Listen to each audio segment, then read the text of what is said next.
ইবাদত করবে কার জন্য? আল্লাহ তাআলা বলেছেন ইয়্যাকা না'বুদু ওয়া ইয়্যাকা নাস্তাঈন। আল্লাহ তোমার জন্য ইবাদত করি, তোমার কাছেই সাহায্য চাই। আল্লাহু আকবার। এই সূরাতুল ফাতিহা, এই সূরাতুল ফাতিহা আমরা পড়তেই জানি না। আজকে শতকরা কতজন মানুষ ভালোভাবে পড়তে পারি?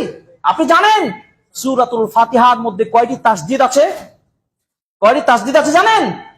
সূরাতুল ফাতিহার মধ্যে জেনে নিন 11টি সাদ্দা রয়েছে, তাসদিদ রয়েছে।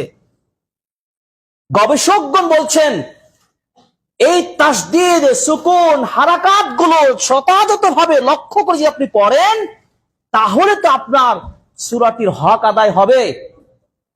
এই সূরাটির স্বতন্ত্র একাধিক তাফসীর করেছেন বিজ্ঞ উলামাগণ। গবেষণায় আসছে আজকে সূরাতুল ফাতিহার সঠিক তাসবিহ সহ কোরআনটা পড়তে পারি না।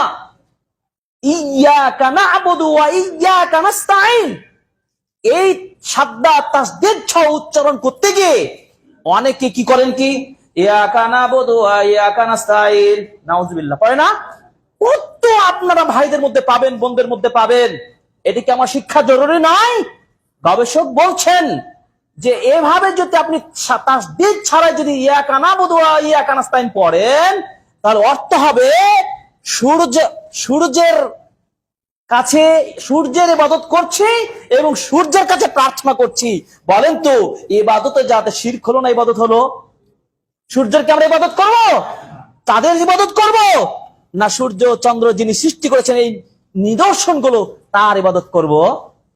তার মানে বোঝাতে চাচ্ছি আপনাকে আমাকে খুব সহজ ভাবে বুঝতে হবে, দ্বীন ইসলামটাকে জানবেন এবং আমল করবেন নবীজি সাল্লাল্লাহু আলাইহি ওয়াসাল্লামের শিখানো দেখানো পদ্ধতি অনুযায়ী।